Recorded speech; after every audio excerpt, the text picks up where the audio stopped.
দিনাজপুরের বিরামপুরে অস্ত্রোপচারের পর প্রসূতির পেটে গজ রেখে সেলাই করার অভিযোগ উঠেছে বেসরকারি একটি ক্লিনিকের চিকিৎসকের বিরুদ্ধে। এ ঘটনায় ভুক্তভোগীর বাবা জেলা সিভিল সার্জনের কাছে লিখিত অভিযোগ করেছেন। মঙ্গলবার 23 এপ্রিল বিরামপুর উপজেলা স্বাস্থ্য ও পরিবার পরিকল্পনা কর্মকর্তা, মেডিকেল অফিসার ও আবাসিক মেডিকেল অফিসারকে নিয়ে 3 সদস্যের তদন্ত কমিটি গঠন করেন জেলা সিভিল সার্জন।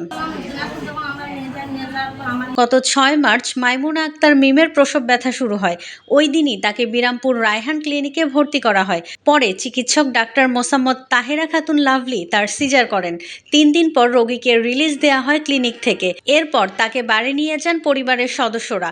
7 দিন পর সেলাই কাটা হয়। তার 27 দিন পর মিমের রক্তক্ষরণ শুরু হয়। প্রচুর রক্তক্ষরণ হতে থাকে। চলতি মাসের 3 তারিখে রায়হান ক্লিনিকে আবারও মিমকে ভর্তি করা হয়, কিন্তু রক্তক্ষরণ বন্ধ হয়নি। পরে দিনাজপুর মেডিকেল কলেজ হাসপাতালে ভর্তি করালে চিকিৎসকরা পরীক্ষা নিরীক্ষা করে আবার অপারেশন করে জরায়ু কেটে ফেলেন। আমার একটাই মেয়ে, খুব বড় মেয়ে, অনেক কষ্ট করে মানুষ করেছি। আমার মেয়েটা জীবনটা নষ্ট করে ফেলেছে। তারা মেয়েটা, আমি চাই না যে আমার মেয়ের মতো আরও অনেকের মেয়ে মানে এরকম হয়। সেই সুষ্ঠু বিষয়টা আমি আপনাদের কাছে চাই। আপনাদের কাছে আমাদের এটাই অনুরোধ, আমার মেয়ের মতো তাকে যেন জখম হতে না হয়। 27 দিনের মধ্যে আমার মেয়ে 2 বার সিজার করা মানে কি, 4-5 বার ডিএনসি করা মানে কি, আমার মেয়ের জীবনটা নষ্ট করে ফেলেছে তারা ম্যাডাম। আমি আপনাদের কাছে অনুরোধ, আমার মেয়ের মতো যেন আর কোনো কারো মেয়ের জন্য না হয়। বোনের পেট ব্যথা উঠলে সিজার করার জন্য রায়হান ক্লিনিকে আনি। সেখানেও doctor Tahera Khatun lovely ultrasound না করেই অপারেশন করে, সিজার অপারেশন করে। তারপরে আমরা আমার রোগীকে বাসায় নিয়ে যাই। বাসায় নিয়ে যাওয়ার 27 দিন পরে আবার রক্তক্ষরণ শুরু হয়। তখন আমরা আবার রায়হান ক্লিনিকে ভর্তি করাই। তখন এখানে আমাদের তাদের চিকিৎসায় সন্তুষ্ট না হওয়াতেই আমরা দিনাজপুর মেডিকেলে ভর্তি করাই। সেখানে ডাক্তাররা আবার অপারেশন করাই। অপারেশন করার পর ডাক্তাররা আমাদের বলে যে পেটের ভিতরে টিস্যু এবং অনেক পয়জন ছিল, যেটা ওনারা এক পর্যায়ে আমাদেরকে বলে যে ছিল বাচ্চার যে ফুলটা ছিল সেটার ভিতরে পাওয়া যায়। তো সেই ক্ষেত্রে আমরা ন্যায় বিচার পাওয়ার জন্য দিনাজপুর সিভিল সার্জন কার্যালয়ে একটা অভিযোগ দায়ের করি। সেই ঘটনায় আজকে 3 সদস্যের কমিটি গঠন করে আমাদের বিরামপুর উপজেলা স্বাস্থ্য কমপ্লেক্সে ডাকে। আমরা এখানে আসি, তাদের সঙ্গে কথা বলি। আমাদের চাওয়া, আমরা এই ঘটনায় একটা সুষ্ঠু বিচার চাই এবং ভবিষ্যতে যেন এই ডাক্তার দ্বারা মানুষ যেন হয়রানি না হয়। প্রসূতি মাইমুনা আক্তার মিম বলেন, ডাক্তাররা বলেছেন তিনি আর কোনোদিন মা হতে পারবেন না। মার্চ মাসের 6 তারিখে আমার ডেট ছিল। ডেট পার হয়ে যাওয়ার কারণে আমার রায়হান ক্লিনিকে নিয়ে গেছি। সেখানে ভর্তি করে তাহেরা ম্যাডামের দ্বারা আমার সিজার করা হয়। সিজারের 2 সপ্তাহ পর থেকে আমার প্রচুর রক্তক্ষরণ হয়। তারপরে আমাকে দিনাজপুর মেডিকেলে নিয়ে যায়। মেডিকেলে নিয়ে অপারেশন করার পর ডাক্তারের দ্বারা যে আমি আর মা হতে পারবো না। পেটে গজ আর টিস্যু ছিল, ফুল আর টিস্যু ছিল, এরকম জানাইছে। রায়হান ক্লিনিকের ম্যানেজার মাহবুব আলম বলেন, দ্বিতীয়বার রোগীকে আবারও এখানে ভর্তি করা হয়। সেদিন ডাক্তার মোসাম্মদ তাহেরা খাতুন লাভলি ছিলেন না, দিনাজপুর ছিলেন। এই ক্লিনিকের অ্যাম্বুলেন্সে ওই রোগীকে দিনাজপুর মেডিকেল কলেজ হাসপাতালে নিয়ে যাওয়া হয়। এই রোগী সিজারিয়ান একটা রোগী কেস ছিল আর কি। উনি 6-3-2024 সালে এখানে সিজারের জন্য ভর্তি হন আর কি। সিজার করে যথানিয়মে আমরা 4 দিনের দিন রিলিজ দিই। রিলিজ দেওয়ার 7 দিনের দিন উনি সেলাই কাটতে আসছে। সেলাই কাটা যাওয়ার পর রোগী একেবারে সুস্থ আর কি, রোগীর কোনো কমপ্লেন ছিল না, রোগী বাসায় চলে গেছে। এই 6 মার্চের পর থেকে উনি একসাথে হঠাৎ করে রোগী আবার চলে আসছে। তার হঠাৎ করে ব্লিডিং ফিল হয়েছে আর কি। ব্লিডিং কী কারণ হয়েছিল আসলে আমরা এটা জানি না আর কি। আমরা এখানে তাকে রিসিভ করছি। রিসিভ করার পরে যে সার্জন অপারেশন করেছে আর কি, Tahera madam, doctor Tahera madam, ওনার সঙ্গে যোগাযোগ করছি, রোগীটাকে ব্যাপারে আমি কথা বলছি।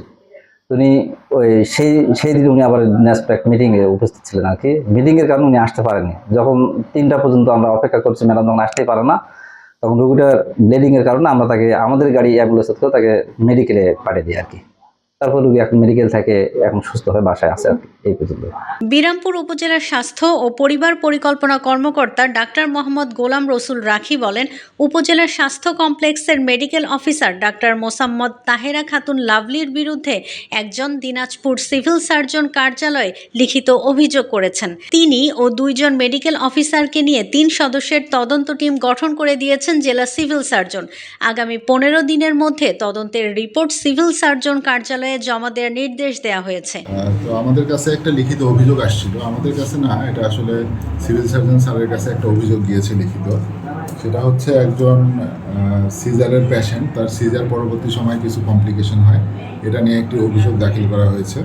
তো সেই অভিযোগের ভিত্তিতে সিভিল সার্জন অফিস থেকে একটি তদন্ত কমিটি গঠন করা হয়েছে এবং আমাদেরকে দায়িত্ব প্রদান করা হয়েছে এটি একটি সুষ্ঠু তদন্ত করে প্রতিবেদন প্রদান করার জন্য।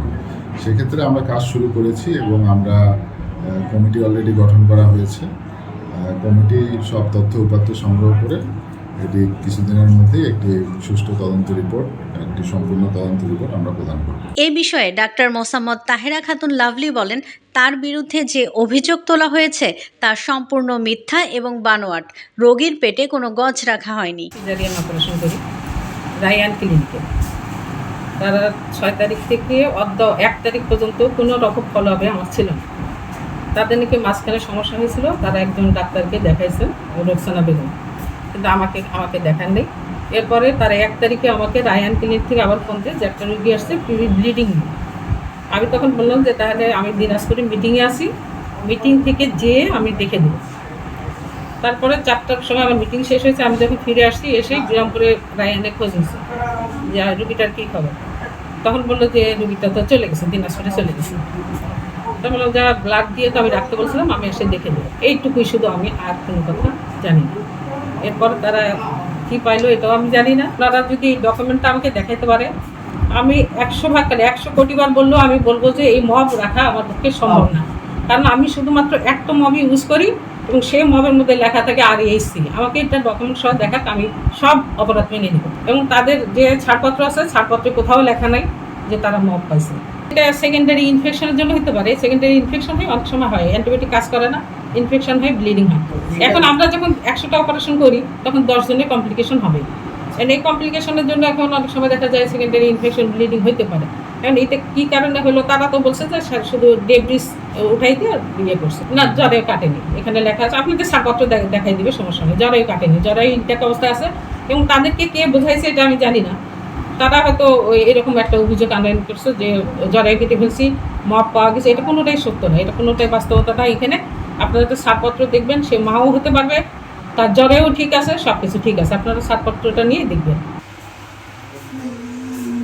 দিনাজপুর থেকে মোসলেম উদ্দিনের পাঠানো তথ্য ও ভিডিও নিয়ে রিপোর্ট risingBD.com।